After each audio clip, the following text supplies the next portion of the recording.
আসসালামু আলাইকুম। শুরু করলাম নতুন আরেকটি ভিডিও।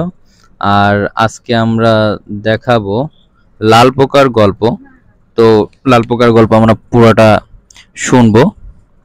শুরু করছি লাল পোকার গল্প। খুব সুন্দর হতে চলেছে। আর যেহেতু আমরা অ্যানিমেশন করতে পারছি না আপাতত, আমরা চেষ্টা করবো আস্তে আস্তে করে অ্যানিমেশনে দিতে। আর এটা মূলত প্রাক প্রাথমিক এবং 4+ এবং 5+ এর জন্য। ওরা প্রাক থেকে এই গল্পগুলি শুনে বা স্কুলে আসার আগ্রহ যাতে তৈরি হয়, এর জন্য সাপোর্টিং হিসেবে এই বইগুলি তৈরি করা। তো শুরু করছি লাল পোকার গল্প।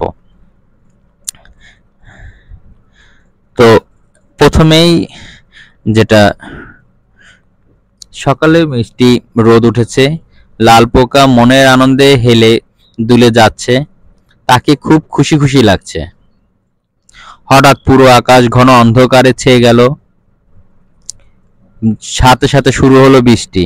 বড় বড় ফোঁটায় লাল পোকা ভিজে যাচ্ছে। বৃষ্টি থেকে বাঁচার জন্য সে কি করবে এখন? কোথায় লুকাবে? লাল পোকা তাড়াতাড়ি একটা ঘাসের নিচে আশ্রয় নিল, কিন্তু তাতেও কাজ হলো না। বৃষ্টি ঠিকই তাকে ভিজিয়ে দিতে লাগলো। এবার লাল পোকা একটা কাঁটাওয়ালা ডালের নিচে আশ্রয় নিল। এবারও কোনো কাজ হলো না। লাল পোকা বৃষ্টিতে ভিজতে থাকলো। একটু ভেবে এবার লাল পোকা গেল চিকন পাতার একটি ডালের নিচে। কিন্তু এ কি, এখানেও সে ভিজে যাচ্ছে। শেষে লাল পোকা তাড়াতাড়ি চলে গেল একটা কচু পাতার নিচে। যাক বাবা, এই পাতাটা বেশ বড়, এখানে আর বৃষ্টি পড়বে না। দৌড়ে দৌড়ে ক্লান্ত লাল পোকার চোখে রাজ্যের ঘুম নেমে এলো।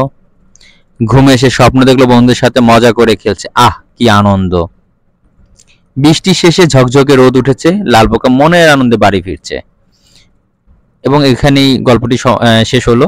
এবং এখানে বাচ্চাদের বা 4+5+ একটু আরেকটু মজা করে যদি এই গল্পটা বলা যায় বা একটু আদর দিয়ে বললে বাচ্চারা খুশি হবে এবং স্কুলে আসার প্রতি তাদের মনোযোগ আকর্ষণ হবে।